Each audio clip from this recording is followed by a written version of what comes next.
ઇન્ટરમીડિયેટમાં advance accounting નામનો subject હું તમને ટીચ કરાવવાનો છું.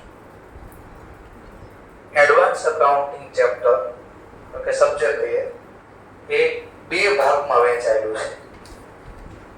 આની અંદર આપણે એક ચેપ્ટર ભણવાના છે અને એક એએસ ભણવાના છે. એએસ નો મતલબ થાય અકાઉન્ટિંગ સ્ટાન્ડર્ડ. તો આપણે પહેલા ચેપ્ટર કેટલા શીખવાના છે એ વાત કરીએ. જેમ કે આ એએસ માં બી કન્સિડર થાય છે અને ચેપ્ટર માં બી કન્સિડર થાય છે, જેનું નામ છે investment account. Financial statement of company એટલે કંપનીના વાર્ષિક હિસાબ આપણે ભણવાના છે. એક આવશે કેશ ફ્લો સ્ટેટમેન્ટ. આ એએસ માં બી આવે છે, એએસ 3 એટલે બે જગ્યાએ કવર થાય છે. એએસ માં બી કવર થાય છે અને એનું ચેપ્ટર બી છે. Buyback of security, internal reconstruction, પાછું આવ્યું અમલગમેશન.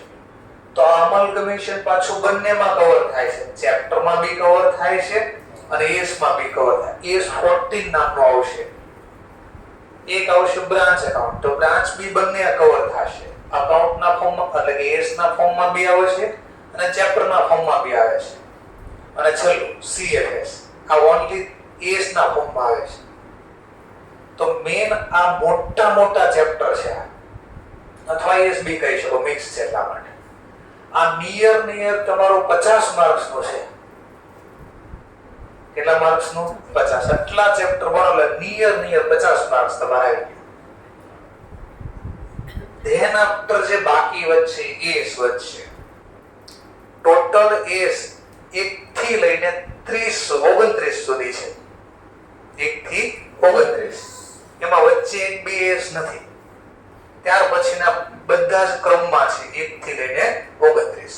તો બે દિવસમાં તમને આ મટીરીયલ પ્રોવાઈડ કરી દઈશ. બરાબર, ચેપ્ટર વાળા બી પ્રોવાઈડ કરી દઈશ અને એસ વાળા. ચલો, તો પહેલો આપણે શીખીએ ઇન્વેસ્ટમેન્ટ એકાઉન્ટ, જે અકાઉન્ટના ફોર્મમાં બી આવવાનો છે એટલે કે ચેપ્ટરના ફોર્મમાં અને એસ ના ફોર્મમાં, જેનો એસ 13 નામ છે. એસ 13 શેને લગતું છે? અકાઉન્ટ. તો ઇન્વેસ્ટમેન્ટ કરો તો અકાઉન્ટ કઈ રીતે લખવું એને લગતું આ એસ ડીલ કરશે. ઓર બીજું થોડું ડિસ્કશન કરી લઈએ. એક્ઝામ પેટર્ન ની વાત કરી લઈએ પહેલા. અત્યાર સુધી આપણે ફાઉન્ડેશનમાં જે એક્ઝામ આપી એ બધું રિટર્નિંગ ફોર્મમાં હતું. પણ હવે ઇન્ટરમીડિયેટમાં 70 માર્ક્સ નું રિટર્નિંગ આવશે, 30 માર્ક્સ ના એમસીક્યુ આવશે. એમસીક્યુ માં નેગેટિવ સિસ્ટમ નહીં આવે. એટલે રોંગ સિલેક્ટ થઈ ગયું તો ડિડક્શન થવાનું નથી. ઓર પાછું બીજું, એમસીક્યુ જે 30 માર્ક્સ ના આવશે બે પાર્ટમાં આવશે. બે પાર્ટમાં એટલે સર એક કેસ આપ્યો હશે, ઇન શોર્ટ બહુ બધી માહિતી આપેલી હશે. એ માહિતીમાંથી ક્વેશ્ચન બનાવે, 3-4 ક્વેશ્ચન બનાવે અને એવરી ક્વેશ્ચન 2 માર્ક્સ માં, એમસીક્યુ 2 માર્ક્સ ના હશે. શું બોલો સમજે? એમસીક્યુ 30 માર્ક્સ, પણ એમસીક્યુ પાછા બે પાર્ટમાં વહેંચાયેલા છે. એમાં એક મોટી કેસ સ્ટડી બનાવે અને એમાંથી 4-5 ક્વેશ્ચન બનાવે. એટલે એક ક્વેશ્ચન માંથી 4-5 ક્વેશ્ચન બને. એટલે એક આખો કેસ આપ્યો હોય એમાંથી 4-5 ક્વેશ્ચન બને. સેકન્ડ એમસીક્યુ કેવા હશે? આખો કેસ ન રહો, પર્ટિક્યુલર નાનો એવો ક્વેશ્ચન હોય અને નીચે એમસીક્યુ આપેલા હોય. એકાદ બે ચેપ્ટર પૂરા ખાલી ફોર્મેટ બી આપણે જોઈશું. અત્યારે ખાલી ઇન્ફોર્મેશન આપી દીધી. તો કેટલા પાર્ટમાં છે આપણે એક અકાઉન્ટનું માર્ક જે એક્ઝામ આવશે બે પાર્ટમાં. એક એમસીક્યુ ના ફોર્મમાં રહેશે અને રિટર્ન ડિસ્ક્રિપ્શન એટલે રિટર્નિંગ ફોર્મમાં રહેશે.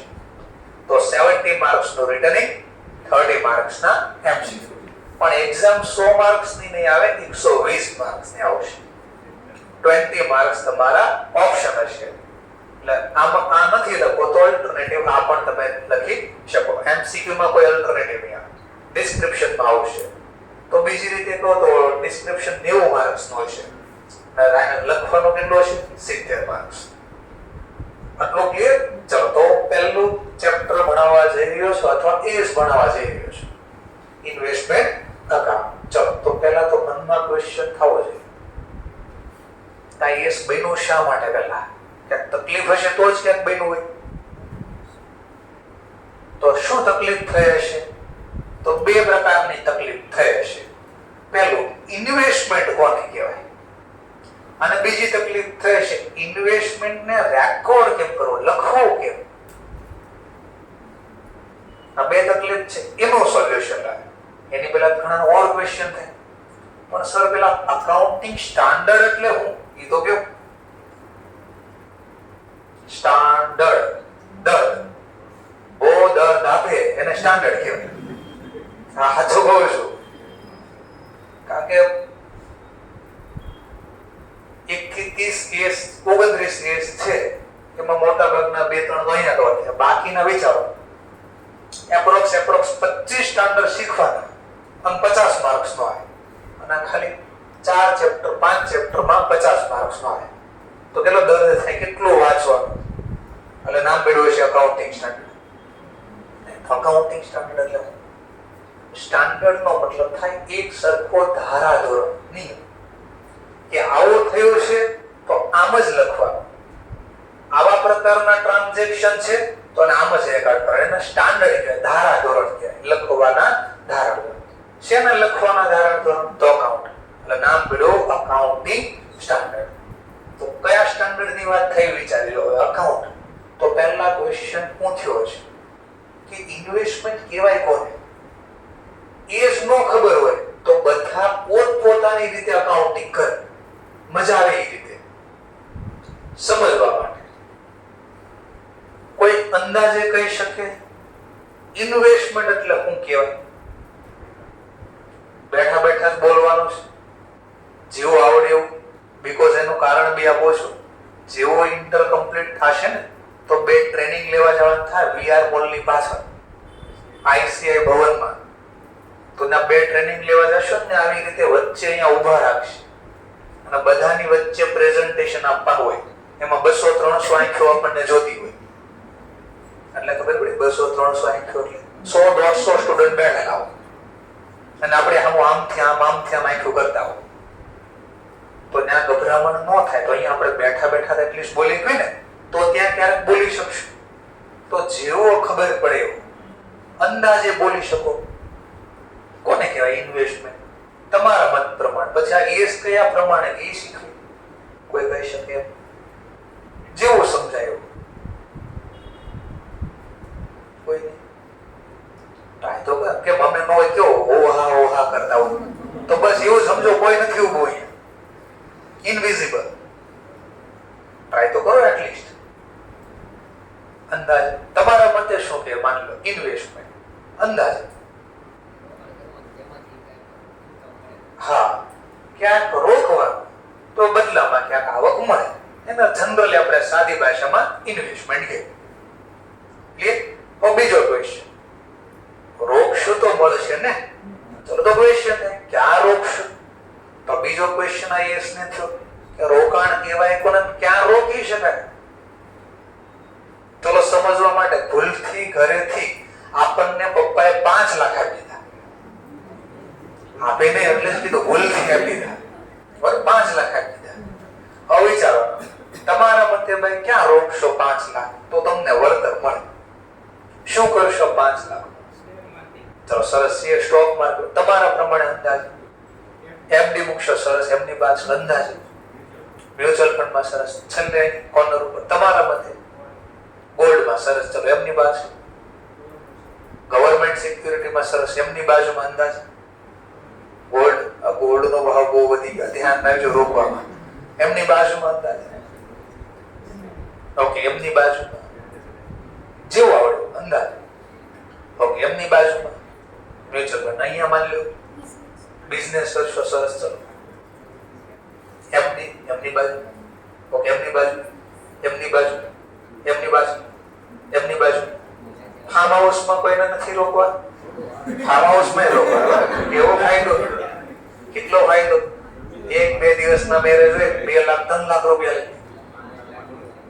પણ સર પેલા રોકવા હોવા તો જોઈએ ને પેલા એવું થાય.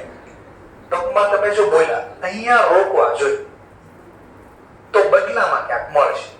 તમે જે જગ્યાએ રોક્યા તો ત્યાં બદલામાં શું મળશે એ વિચારો. હું બોલું છું હમણાં બધું ઇંગ્લિશમાં આવવાનું છે, પેલા બેઝિક સમજે છે આ રીતે. ચલો કોઈ કીધું શેરમાં રોકવી, તો શેરમાં રોકવી તો શું મળે? પણ ડિવિડન્ડ તો ક્યારે મળે? પ્રોફિટ થાય. આપણે તો એવી કંપનીમાં રોક્યા જે દીથી રોક્યા તેથી કોઈ નફો જ ન કર્યો. હવે તો હવે રોક્યા તો શું કામ રોક્યા હોય? ચલો અથવા તો નફો તો કરે છે પણ એવું શીખા નફો થઈ જાય એટલે ડિવિડન્ડ ન મળે. બોર્ડ ઓફ ડિરેક્ટરની ઈચ્છા હોય તો ડિક્લેર કરે.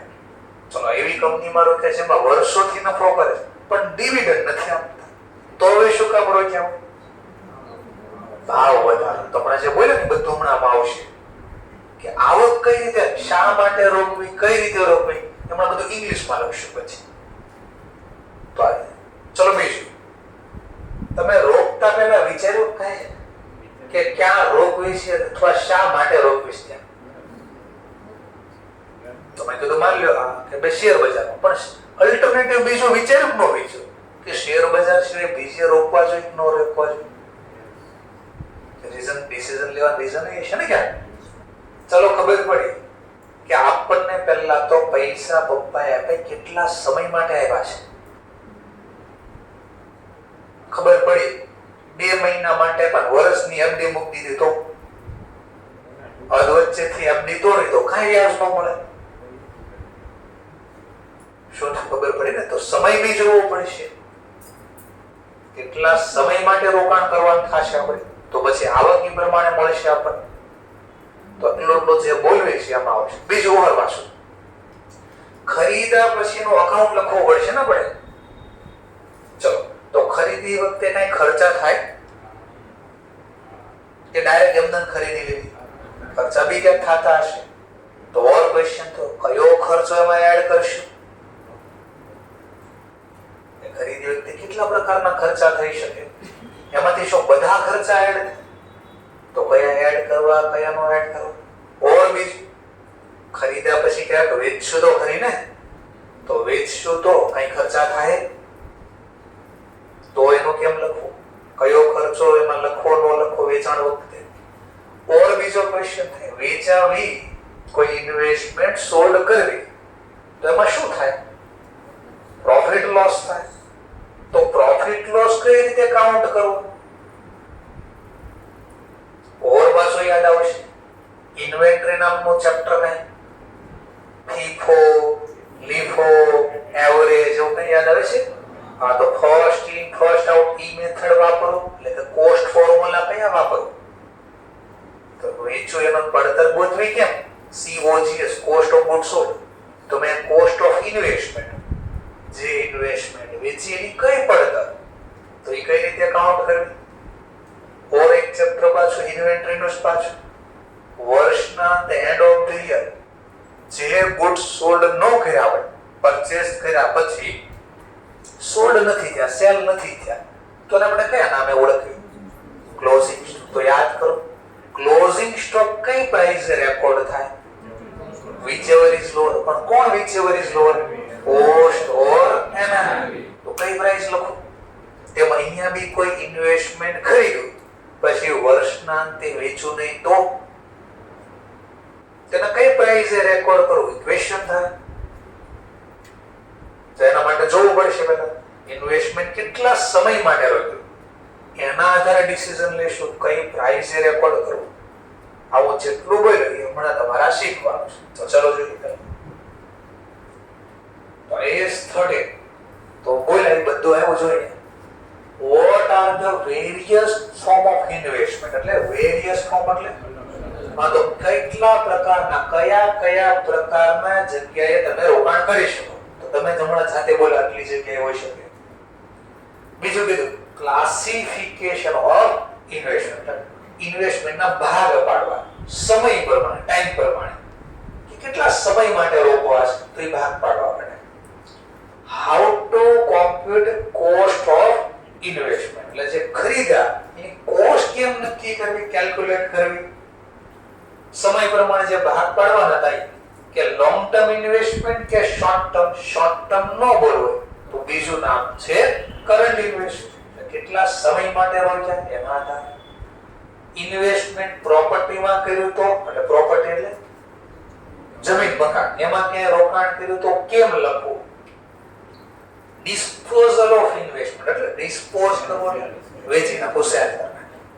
તો પછી કેટલા રૂપિયા લખવા, ક્યાં લખવા. બીજું કીધું રીક્લાસિફિકેશન ઓફ ઇન્વેસ્ટમેન્ટ એટલે ક્લાસ એટલે ભાગ પાડવા, રીક્લાસ એટલે ફરીથી ભાગ પાડવા. એટલે હું સર તો માની લો આપણે જ્યારે પરચેસ કર્યું ત્યારે આપણો પર્પઝ હતો 12 મહિના કરતા ઓછા લેસ ધેન 12 મંથ હેલ્ડ કરવાનો. બટ 2-4 મહિના થયા પછી ખબર પડી આને તો વધારે સમય માટે રાખવા જોઈએ, બહુ સારો શેર છે અથવા જમીનનો ભાવ બહુ વધે છે તો વધતો હોય તો વેચી નાખીએ, પણ નહીં થોડી રાહ જોવે. તો આપણે પર્પઝ બદલી નાખ્યા કે કરંટ માંથી હવે લાંબા સમય માટે રાખવો છે તો એને રીક્લાસિફિકેશન કર્યું કહેવાય. શું કર્યું કહેવાય? રીક્લાસિફિકેશન. એટલે શોર્ટ ટર્મ માંથી લોંગ ટર્મ માં જાવી અથવા લોંગ ટર્મ માંથી શોર્ટ ટર્મ. શોર્ટ ટર્મ નો બોલો હોય તો કરંટ. તો એ ટોપિક શીખશું. અને છેલ્લો disclosure requirement as per standard. છેલ્લે આપણે ફાઇનાન્શિયલ સ્ટેટમેન્ટ બનાવશું તો એની અંદર આપણે આ બધું અકાઉન્ટ કઈ રીતે લખ્યું એનું ડિસ્ક્લોઝર કરવું પડે.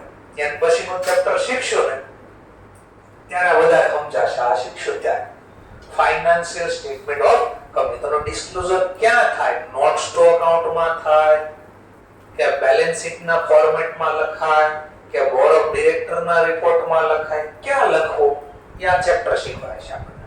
અત્યારે ટેમ્પરરી ખાલી થિયરી આવશે કે disclosure required as per standard. તો મેન આટલા ક્વેશ્ચન ક્રિએટ થયા હતા. તો ક્વેશ્ચન નું સમાધાન કોણે આપ્યું આપણને? ઇન્વેસ્ટમેન્ટ અકાઉન્ટ નામના ચેપ્ટર અથવા સ્ટાન્ડર્ડ. ચલો તો આપણે જે પહેલો પોઈન્ટ બોલાઈએ કે કેટલા પ્રકારના ઇન્વેસ્ટમેન્ટ હોઈ શકે. તો જો શેર હોઈ શકે, ડિબેન્ચર હોઈ શકે, બોન્ડ હોઈ શકે અથવા ગવર્નમેન્ટ સિક્યુરિટી બોલો અથવા trust security. Investment in a property. તો ઘણા લોકો હમણાં જ મેં કીધું ને જમીન. તો જમીન શા માટે લોકો ખરીદે?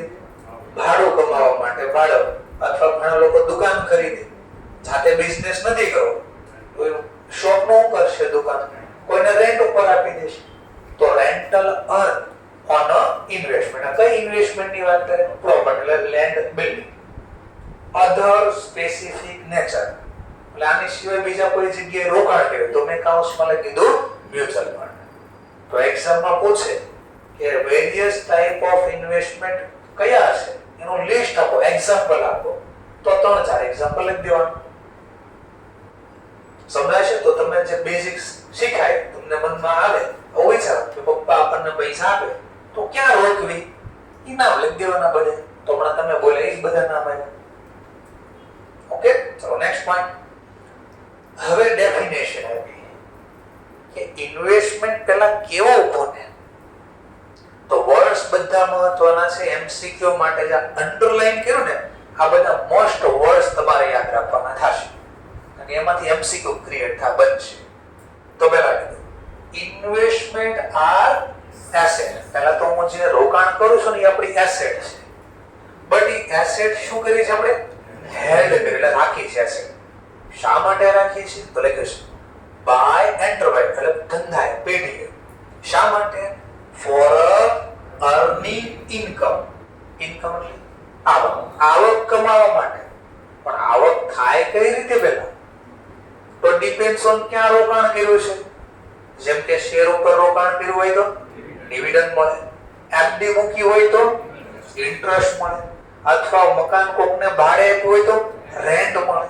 તો કીધું કે આપણે એસેટ હેલ્ડ કરી ધંધાએ. શા માટે હેલ્ડ કરી? તો આવક કમાવા.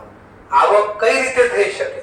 By way of dividend, interest and rental.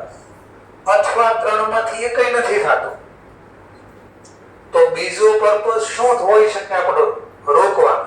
તો લખ્યું ફોર કેપિટલ એપ્રિસિએશન. એપ્રિસિએશન એટલે વધારો, કેપિટલ એટલે આપણે જે રોકાણ કર્યું મૂડી આપણા પૈસા એમાં ભાવ વધારો. જેમ કે ગોલ્ડ ઉપર શું મળે આપણને? ડિવિડન્ડ મળે આપણને. તો સિમ્પલ એમાં તમને કોઈ આવક ન થાય, એમાં એક જ આવક, એની જે પ્રાઇસ વધે. તો પ્રાઇસ વધે એટલે આપણું રોકાણ વધ્યું કે તો ઇંગ્લિશમાં એને કહેવાય capital appreciation. or for other benefit to the investment enterprise. આ જે શબ્દ આવ્યો ને એ આ ચેપ્ટર શીખવાડશે. અધર બેનિફિટ મેળવવા માટે ધંધામાં રોકાણ કરે એટલે આ ચેપ્ટર શીખશું ત્યારે ખબર પડી જાય કે બીજી કંપનીમાં રોકાણ શા માટે કરે. તો અમલગમેશન નામનો ચેપ્ટર આવશે. કયું ચેપ્ટર? અમલગમેશન. તો ત્યાં ખબર પડશે બીજી કંપનીમાં કીધું અધર પર્પસ થી, તો એ કયો પર્પસ હોઈ શકે? બીજો પર્પસ. તો અમલગમેશન નામનો ચેપ્ટર આપણને કહે છે કે બીજો પર્પસ એટલે શું. હવે ધ્યાનથી જોજો.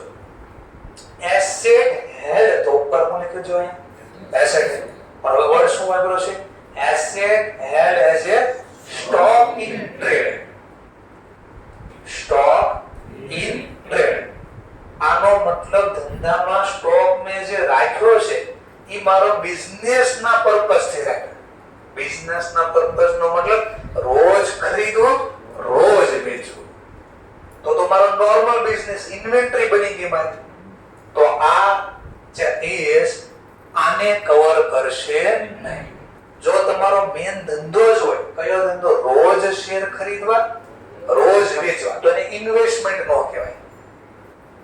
તો તમારો મેન બિઝનેસ કહેવાય. તો એને લાગુ પડે એસ2. અહીંયા આવશે આગળ ત્યારે આવશે ઓટોમેટિક એસ2. એસ2 એટલે ઇન્વેન્ટરી. એસ2 નો મતલબ શું થાય? ઇન્વેન્ટરી. તો એના માટે અલગથી સ્ટાન્ડર્ડ કર્યું છે કે જો તમે મેન પર્પસ હોય રોજ ખરીદવું, રોજ વેચવું, તો પછી એને એસ13 નો લાગુ પડે. ચલો ત્યાં પડજો. આપણા પપ્પા અથવા આપણે કોઈ પણ, જેમ કે અમારી પહેલા વાત કરી, અમારો મેઇન બિઝનેસ શું છે? Teaching, education. અમે આ બિલ્ડિંગ ખરીદવી તો આને બિઝનેસ કર્યો કહેવાય કે ઇન્વેસ્ટમેન્ટ કર્યો કહેવાય? કેમ બિઝનેસ નો કહેવાય? તો રોજ હું થોડું આ બિલ્ડિંગ ખરીદ્યું છે, વેચ્યું છે. પણ જે બિલ્ડર લોકો હોય તેનું તો મેઇન કામ હોય ખરીદીને વેચવાનું, ખરીદીને વેચવાનું. તો સ્ટોક ઇન ટ્રેડ નો મતલબ શું થાય ખબર પડી? સ્ટોક ઇન ટ્રેડ એટલે રોજ ખરીદવું, રોજ વેચવું, એટલે આપણો બિઝનેસ છે નોર્મલ. તો એને આ એસ કવર કરશે નહીં. તો એને કોણ કવર કરશે? S2.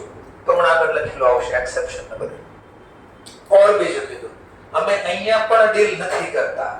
This standard does not deal with. બીજી ઓર કઈ જગ્યાએ એસ લાગુ નહીં પડે? તો સિમ્પલ, જેના માટે અલગથી બીજા એસ બન્યા છે ત્યાં મગજમારી કરવા નહીં આવે. જેમ કે સમજો આપણે તમારા 5મા ના ટીચર કોઈ 12મા ભણવા આવતા, કેમ નહીં? તો એમને આ મગજમારી કરવાનો આવે. શું કામ? કે મારા સ્કોપ ની બહાર છે, કે મારા વિસ્તારમાં નથી આવતું 12.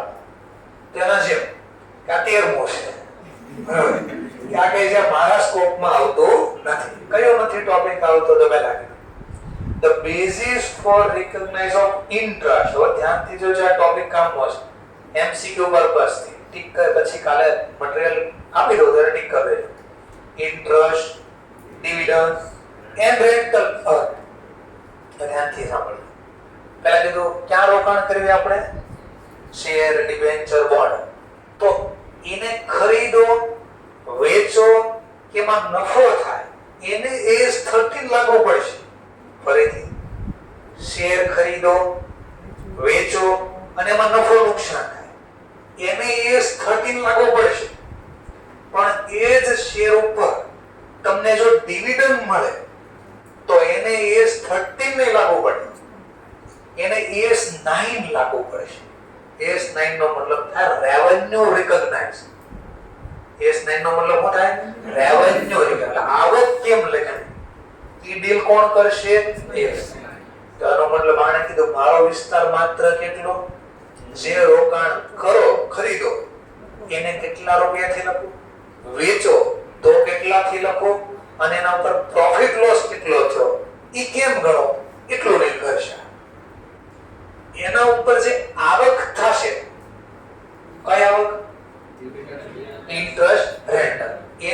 AS13 નહીં લાગુ પડે, ઇમ્પ્લિમેન્ટ નહીં થાય, તો એને કોણ લાગુ પડશે?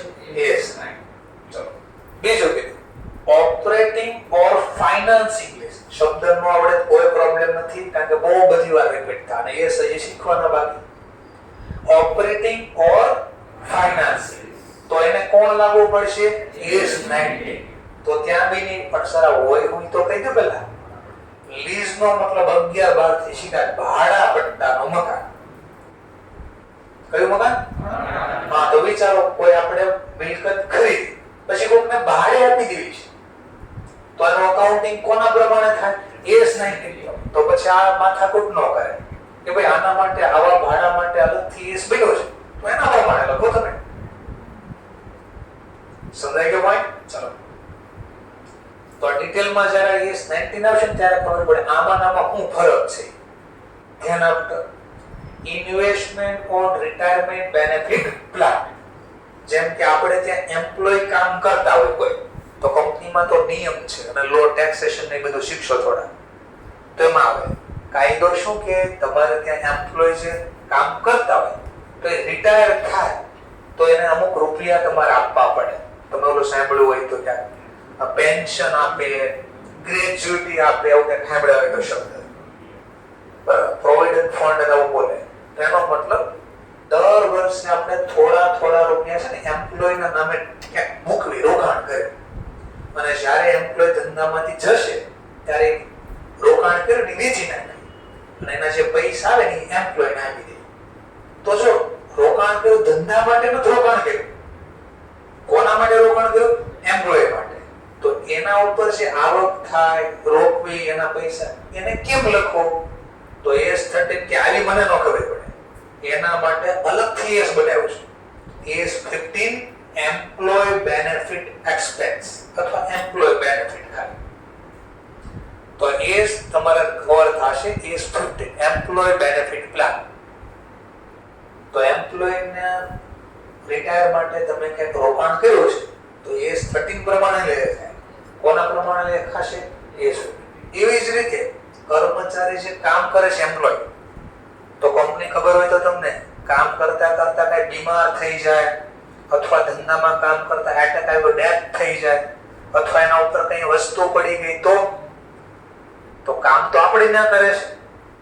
જેમ કે આ બ્રિજ છે, ચલો બ્રિજ નો કોઈ કર્મચારી એમ્પ્લોય કામ કરતા વર્કર અને એના ઉપરથી અચાનક ઉપરથી પડે, બ્રિજ પડી ગયો માની લો, તો એમ્પ્લોય જે મરી ગયા, એક્સપાયર થઈ ગયા, તો એના ફેમિલીનું શું? કોને ત્યાં કામ કરતા હતા? કંપની જેનો બ્રિજ બનાવે છે એને ત્યાં. તો એના એમ્પ્લોય તો કહે ને ભાઈ તમારે ત્યાં કામ કરતા હતા, એક્સિડન્ટ ક્યાં થયો છે, તો લાવો પૈસા ચાલો. તો એના માટે કંપનીનો બોલ આવો અચાનક 1 કરોડ 2 કરોડ 5 કરોડ રૂપિયા માંગે, મતલબ 100 એમ્પ્લોય એક્સપાયર થઈ ગયા તો કેટલો હેવી લોસ થાય. તો એના માટે શું કરે કંપની? બધા કંપની એના એમ્પ્લોયના નામે ઇન્સ્યોરન્સ લઈ. તો આ ઇન્સ્યોરન્સમાં રોકાણ કર્યું તો એનું અકાઉન્ટિંગ કેમ કરવું? અથવા ઇન્સ્યોરન્સ કંપની એમાં ઉલટું બોલ્યું, આપણે પૈસા ચૂકવશું, પ્રીમિયમ મળશે કોને? Insurance company. ઇન્સ્યોરન્સ કંપની આ પૈસા શું કરશે? ઇન્સ્યોરન્સ કંપની માની લો LIC ને આપણે પ્રીમિયમ ચૂકવ્યું 10,000 દર વર્ષે ચૂકવ્યું, પછી ખબર છે 5-10 વર્ષે 10,000 નો આપે, બહુ ઝાઝા પૈસા આપે, તો ક્યાંથી કમાઈને લાવશે? પડ્યા રહેવા દે ધંધામાં, પડ્યા ડબલ નો થાય. તો ઇન્સ્યોરન્સ કંપની આનું શું કરશે? ઇન્વેસ્ટમેન્ટ. તો ઇન્સ્યોરન્સ કંપની જો ક્યાંય ઇન્વેસ્ટમેન્ટ કરે તો એનો અકાઉન્ટ AS13 પ્રમાણે નહીં થાય, કારણ કે ઇન્સ્યોરન્સ કંપનીને લાગુ પડે IRDA નો રૂલ્સ. ઈરડા આવું નામ સાંભળ્યું હોય તો એના પ્રમાણે અકાઉન્ટિંગ કરશે. તો એટલે ના પડે કે ભાઈ ઇન્સ્યોરન્સ કંપનીનો કઈ રોકાણ કરવાનું હોય, લાઈફ ઇન્સ્યોરન્સ કંપની LIC, તો અમે ડીલ કરવાના નથી. બીજું કઈ મ્યુચ્યુઅલ ફંડ કંપની છે, વેન્ચર કેપિટલ ફંડ છે. આ વેન્ચર કેપિટલ એટલે સાહસ, વેન્ચર એટલે સાહસ, જોખમી સાહસ જે શરૂ કરે ને એમાં કોઈ રોકાણ કરે. જેમ પેલું શાર્ક ટેન્ક એવું કઈ સાંભળ્યું હોય તો, એક શાર્ક આવતી છે ટેન્ક લે એવું છે ને, તેમાં શું કરે? પોતાના આઈડિયા લઈને બધા આવે અને પછી સામે જે પેલા જજ બધા બેઠા હોય, એ શું કે હું તારી ઇક્વિટી એટલા ખરીદી લેશે, ટૂંકમાં રોકાણ કર્યું. તો આ જોઈન્ટ વેન્ચર ને એ બધા છે અથવા વેન્ચર કેપિટલ છે, આનું ઇન્વેસ્ટમેન્ટ AS13 પ્રમાણે થશે નહીં. અથવા તો rental asset management company, rental શું રિલેટેડ, એટલે એસેટ મેનેજમેન્ટ કંપની એટલે બ્રોકરેજ હાઉસ હોય, મ્યુચ્યુઅલ ફંડ હોય. મ્યુચ્યુઅલ ફંડ શું કરે? કોઈ કીધું હું તો મ્યુચ્યુઅલ ફંડમાં રોકી દઉં. તો જે લોકોને સ્ટોક માર્કેટમાં ખબર ન પડતી કયા શેર રોકવા છે મારે શેરમાં, પણ કયા શેરમાં ક્યારે રોકવા ક્યારે વેચી નાખવા એનો આઈડિયા નથી આવતો, તો પછી કેમ ઇન્વેસ્ટમેન્ટ કરવું આપણે? તો એના માટે આપણે મ્યુચ્યુઅલ ફંડને પૈસા આપીએ. મ્યુચ્યુઅલ ફંડ શું કરે? CA, CFA, MBA અને વકીલ આને એક ટોળી ભેગી કરે, ટોળી મેમ્બર આ બધાને ભેગા કરે અને આ બધાની હેલ્પથી આ શેરમાં રોકાણ કરે. જેમ કે CFA chartered finance analyst, finance એટલે રૂપિયા, એનાલિસ્ટ એટલે કઈ જગ્યાએ રોકવા એનું ધ્યાન રાખે, બિઝનેસમાં ક્યાં રોકાણ કરવું. તો આ લોકોને બધી ખબર પડતી હોય, તો એ કે અહીંયા રોકો ત્યાં રોકી દે. CA નું કામ શું હોય? અકાઉન્ટર, એને ખબર પડે આનું અકાઉન્ટ કંપનીનું કેમ લખવાનું, પ્રોફિટ લોસ કેમ થયું એ જાણવું. તો પછી વકીલનું શું કામ છે? ઝઘડા બી થાય ને, ઘરનું સમાધાન રાખવા માટે રાખ્યા હોય. કોક માન લો કોઈ મ્યુચ્યુઅલ ફંડમાં રોક્યા તો કે વાર એટલા નો દેવાન થાય, એટલા હોય ને આમ ને તેમ કેસ કરી દે.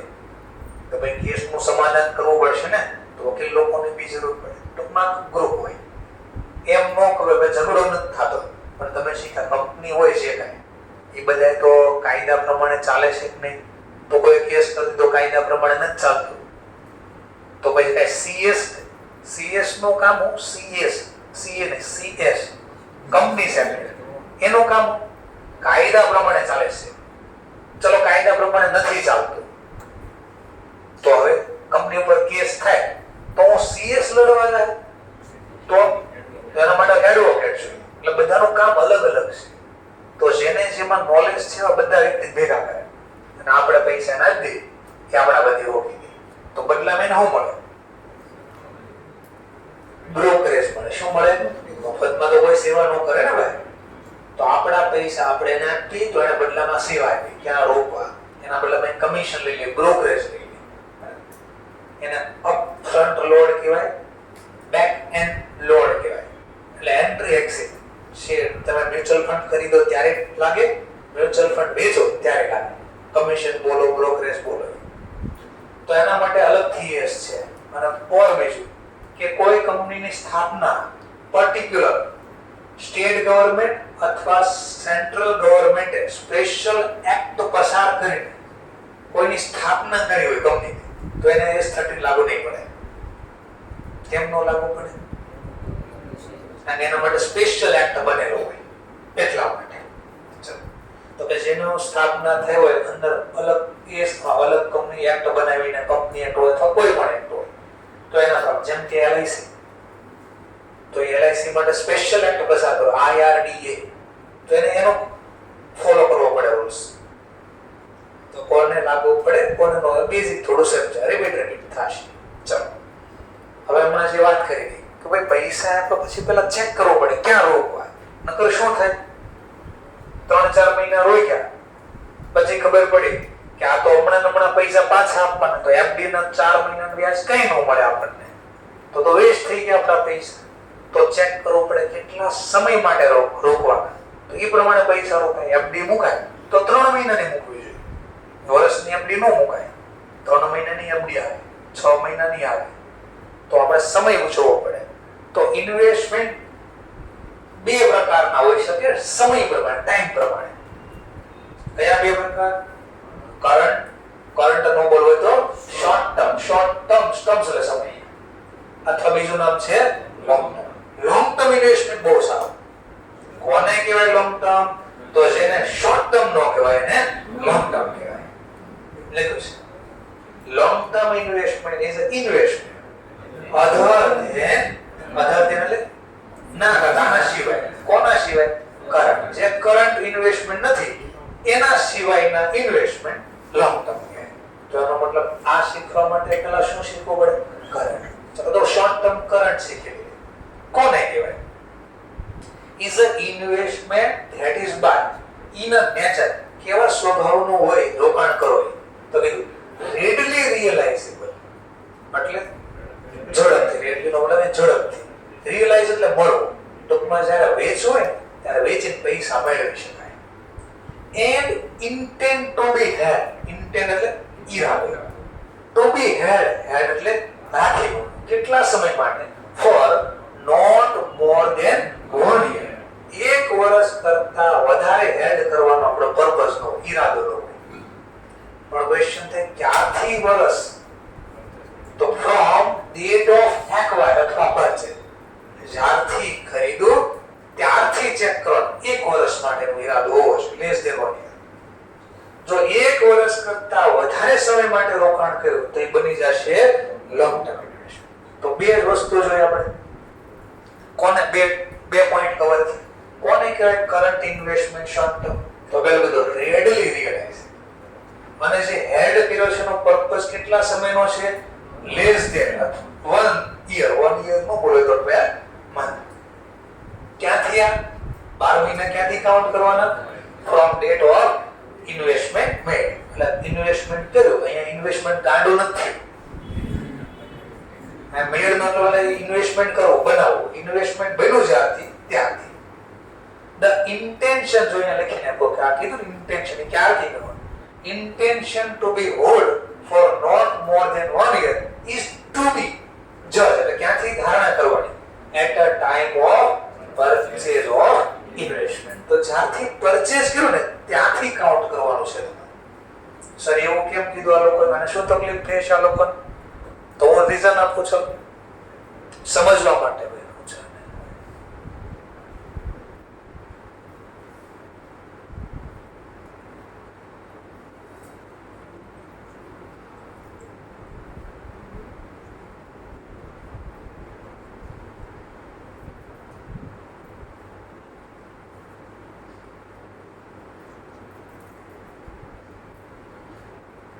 સમજવા માટે હમણાં ડેટ લખી દઉં. માની લો 1st ફેબ્રુઆરી 2025 ના રોજ અથવા 26 કરતો ચલો કરંટ યર છે 26 1st ફેબ્રુઆરી 2026 ના રોજ મેં ઇન્વેસ્ટમેન્ટ કર્યું. આપણું અકાઉન્ટ ક્લોઝ થાય છે 31st માર્ચ ના રોજ તો વર્ષ પૂરું આપણું ધંધા 1st ફેબ્રુઆરી 2026 ના રોજ માની લો મેં ઇન્વેસ્ટમેન્ટ કર્યું.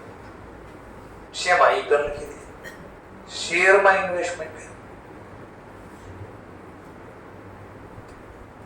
બટ મારો અકાઉન્ટ ધંધાનો સ્ટાર્ટ થાય છે અકાઉન્ટ 1st એપ્રિલ 2025 તો અકાઉન્ટ ક્લોઝ અહીંયાથી ચાલુ થયું તો પૂરું ક્યારે થાય? 31st March 2026.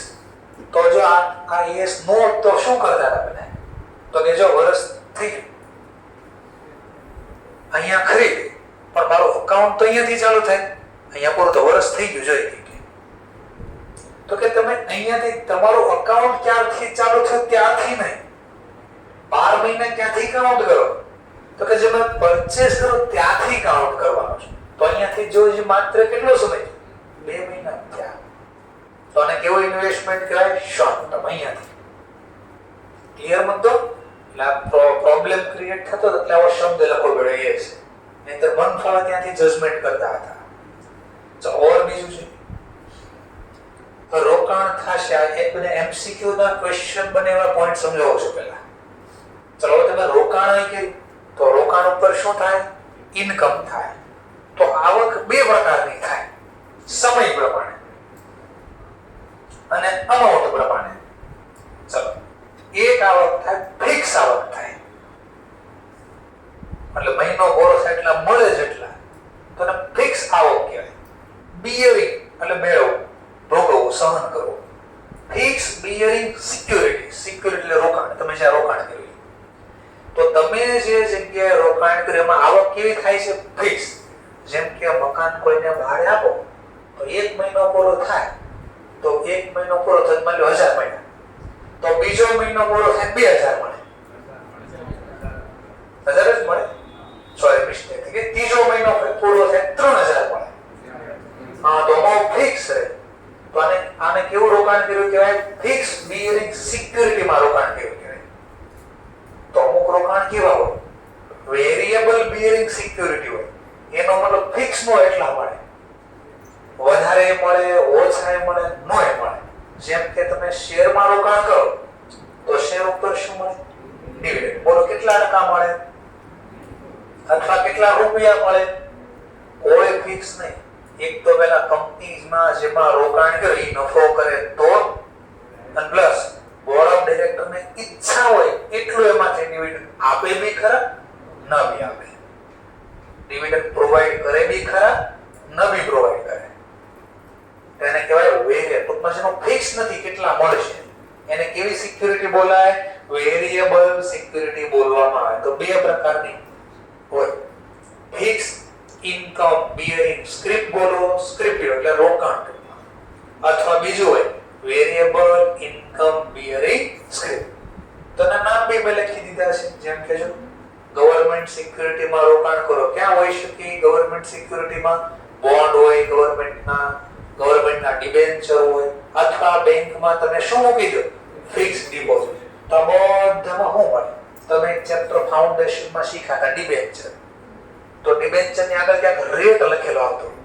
એ શેનો રેટ હોય? તો દર 6 મહિને બદલી જાય ને વ્યાજ. Fix rate. FD fix rate. તો આપણે એના ઉપર આવક ફિક્સ મળે. તો અહીંયા ક્વેશ્ચન આવશે, ડીલ આ નથી કરતો. હવે માની લો વ્યાજ મળ્યો, એ કયા એસ પ્રમાણે દેખાય? એસ 13 પ્રમાણે. તો કોના પ્રમાણે? હા, તો એસ 9 એવું કહે છે કે આ જે આવક થાય ને એ કયા પ્રમાણે એકાઉન્ટ લખજો? એક્રુઅલ બેસિસ લખજો. એક્રુઅલ કોન્સેપ્ટ બોલો અથવા બેસિસ બોલો. એક્રુઅલ બેસિસ નો મતલબ શું થાય? ફાઉન્ડેશન માં ચેપ્ટર 7 માં એક્રુઅલ બેસિસ ને કેશ બેસિસ આવું આવ્યું હતું. નથી ખબર તમને સર? ભૂલાઈ ગયું. શોર્ટ ટર્મ મેમરી લોસ બેસની છે. તો શું કહેવાય એક્રુઅલ નો મતલબ? જેટલી સર્વિસ આપી એટલી આવક લો, જેટલી સર્વિસ લીધી એટલો ખર્ચ.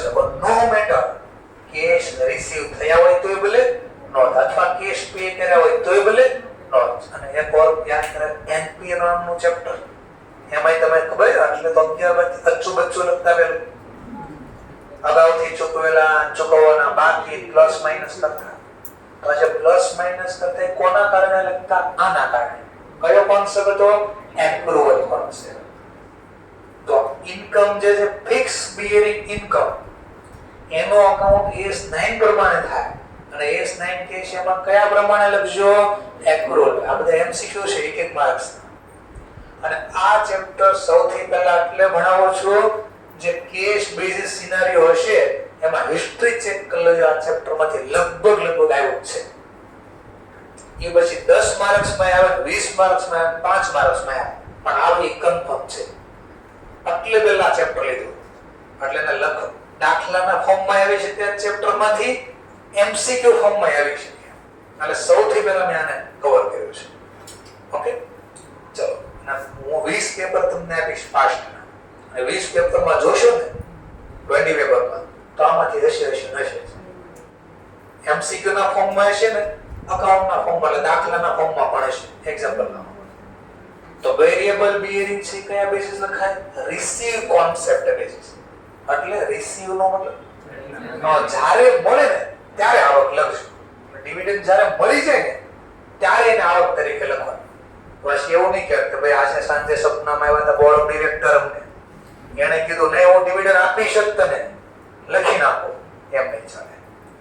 બોર્ડ ઓફ ડિરેક્ટર ડિક્લેર કરે એટલે તમને ડિવિડન્ડ મળે છે.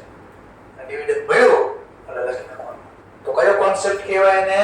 રિસીવ. તો આ MCQ ના આન્સર હતા જો અલગથી બધું કાઢીને બધા આન્સર છે તમારે અંડરલાઈન. તો fix income bearing variable income bearing receive basis. આટલું ક્લિયર થઈ ગયું? ચલો ઓર બીજા બે ક્વેશ્ચન આમાંથી બને. તો પેલા ક્વેશ્ચન જે બને એ અલગ કરે, પછી ક્વેશ્ચન સોલ્વ કરે, દાખલા ગણીએ પછી. ચલો માની લો 12 મહિના કરતા ઓછા સમય માટે લેસ ધેન 1 યર માટે હેલ્ડ કર્યા આપણે ઇન્વેસ્ટમેન્ટ, શેર ડિબેન્ચર બોન્ડ ગમે અથવા એફડી વગેરે, તો એનું અકાઉન્ટ માની લો વર્ષના અંતે વેચા નહીં કે આપણો સમય પૂરો થઈ ગયો છે એમ કે અહીંયા ખરીદ્યા, અહીંયા પૂરો થયો, હજી એને મેં વેચા નથી, સોલ્ડ નથી કર્યા, તો સમજવા માટે મેં 5000 માં ખરીદ્યા, કોસ્ટ મારી 5000 છે, માર્કેટ પ્રાઇસ મારી 7000 છે, ખરીદા 5 અત્યારે 31 તારીખે માર્ચ મહિનામાં 7000 પ્રાઇસ ચાલે છે, માર્કેટ પ્રાઇસ. તો કઈ પ્રાઇસ લખો, ક્વેશ્ચન થાય ને, આ લખો કે આ લખો, તો એ છે ચોખવટ કરી. આ માર્કેટ પ્રાઇસ ને અહીંયા બોલો, જેમ કે ઇન્વેન્ટરી ના ચેપ્ટરમાં હું બોલતા માર્કેટ પ્રાઇસ ને એનઆરવી બોલતા, નેટ રિયલાઇઝેબલ વેલ્યુ. એમ અહીંયા માર્કેટ પ્રાઇસ ને આ લોકો એનઆરવી નહીં બોલે, આને બોલશે ફેર વેલ્યુ. કઈ વેલ્યુ બોલશે? ફેર. સર એવું કામ કે બંને ભેગું ન થાય, એટલે જો આમ બોલે which ever is lower cost or NRV, તો તમે આવો તો ક્યાં શીખ્યા? બોલો હું ઇન્વેન્ટરી ની વાતો કરું છું, એટલે બે ટોપિક અલગ પડે, એટલે નામ રાખ્યું ફેર. તો તરત તમને ખબર પડી જ્યાં બોલો cost or fair value which ever is lower, તો બોલો ઇન્વેન્ટરી ની વાત કરો છો કે ઇન્વેસ્ટમેન્ટ, તો ખબર પડી. અથવા એમ બોલો cost or NRV which ever is lower, તો તમને ખબર પડે કોની વાત કરો છો? ઇન્વેન્ટરી. એટલા માટે શબ્દ અલગ પડ્યો, બાકી બેનો મતલબ એક જ થાય, માર્કેટ પ્રાઇસ. ઓકે, તો કરંટ ઇન્વેસ્ટમેન્ટ કઈ પ્રાઇસ એ લખો? તો લોઅર ઓફ, એટલે which ever is lower, ઓછી. કઈ ઓછી? જો કોસ્ટ ઓછી હોય તો એ લખજો, અને ફેર વેલ્યુ એટલે માર્કેટ પ્રાઇસ ઓછી હોય તો એ લખજો. પણ આવું કરવાનું શું કામ?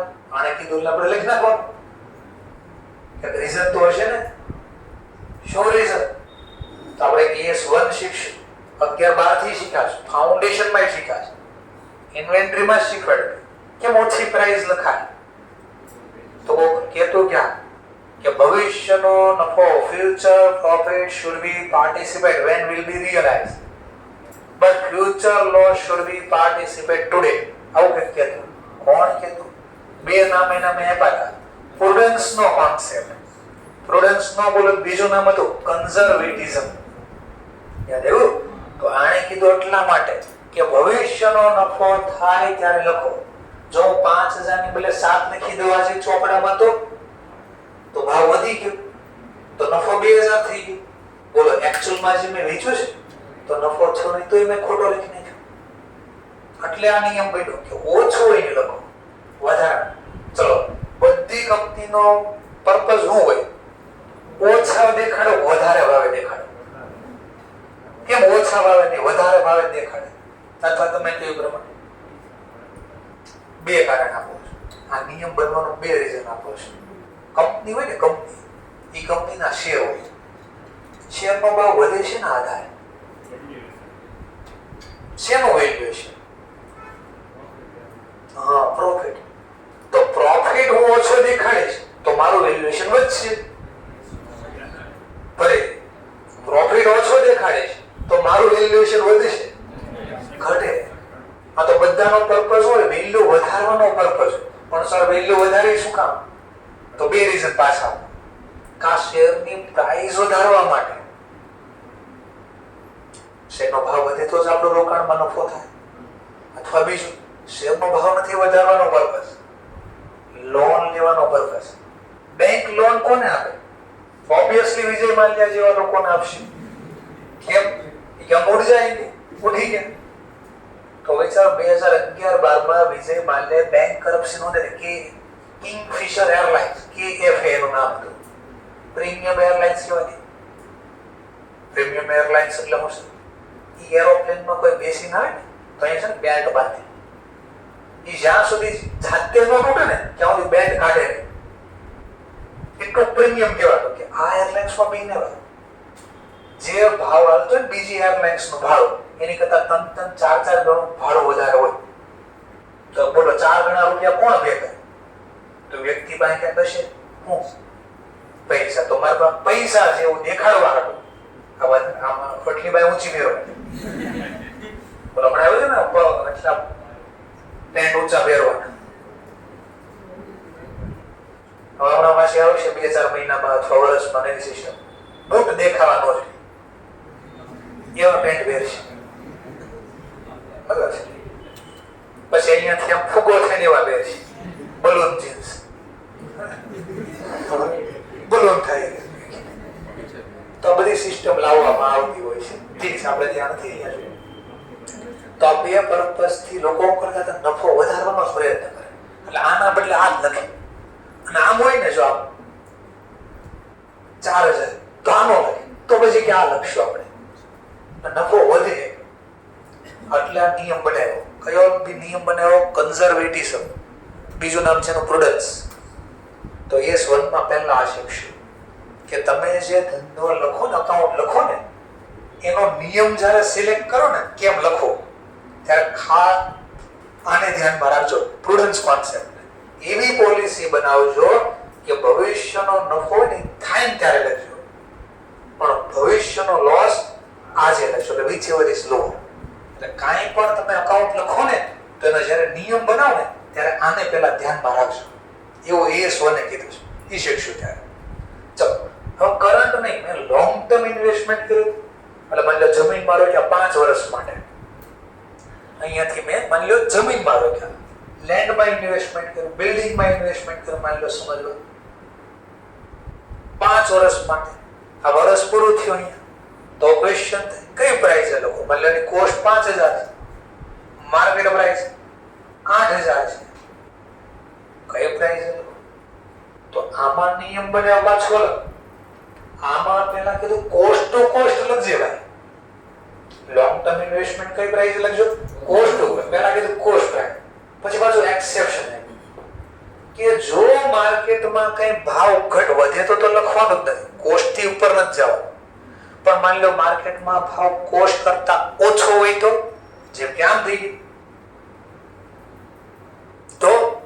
તો એ છે કીધું પાછું કે જો કોસ્ટ કરતા ભાવ ઘટી જાય ને તો આ ચેક કરવાનો બેઠો આ ભાવ ઘટાડો છે ટેમ્પોરેરી છે કે પરમાનન્ટ છે. ટેમ્પોરેરી એટલે ટૂંક સમય કામ ચલાવ. કે આ ભાવ ઘટ્યો થોડા સમય માટે ઘટ્યો છે કે કાયમ માટે ઘટાડો થયો છે? જો ટૂંક સમય માટે ઘટાડો થયો, કયા સમય માટે? તો પછી આ ભાવ ઘટાડો ધ્યાનમાં નહીં લેવાનો. તો આનો આ જ લખવાનો. પણ ખબર પડે આ 4000 જે પ્રાઇસ થઈ ગઈ માર્કેટમાં એ પરમેનન્ટ નેચર છે, ટૂંકમાં કાયમ ઘટી ગઈ છે, વધવાના ચાન્સીસ દેખાતા નથી. તો ફ્યુચરનો લોસ આજે લખવો પડે.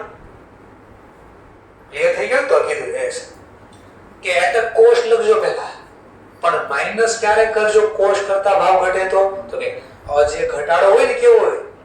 અધર ધેન ટેમ્પર ડિક્લેર એટલે ઘટવું. જો આ ભાવનો ઘટાડો અધર ધેન એટલે ના સિવાય, કોના સિવાય? તો ટેમ્પરરી સિવાય ઘટાડો કેવો હોય? પર. તો સીધી રીતે ન કીધું પરમેનન્ટ ઘટાડો લેસ કરજો, એમ ભલે આવું લખ્યું other than temporary decline less કરજો. તો બસ આ એમસીક્યુ ના ટોપિક હતા, પર ખાલી રિવિઝન કર્યું. આવતીકાલે પાછો આ રિવિઝન કરાવીશ એકવાર, અને પછી આ બધા બે નાની નાની થિયરી છે, પછી આ ક્વેશ્ચન સોલ્વ કરીશું. એનું જ છે બધું જે લખ્યું અહીંયાથી અકાઉન્ટ ચાલુ થાય. ઓકે, તો ફર્સ્ટ ડે છે થોડા વહેલા છોડો. કેટલા વાર છે? હા, તો 5 મિનિટ વહેલા તમને છોડવામાં આવે છે. Thank you very much.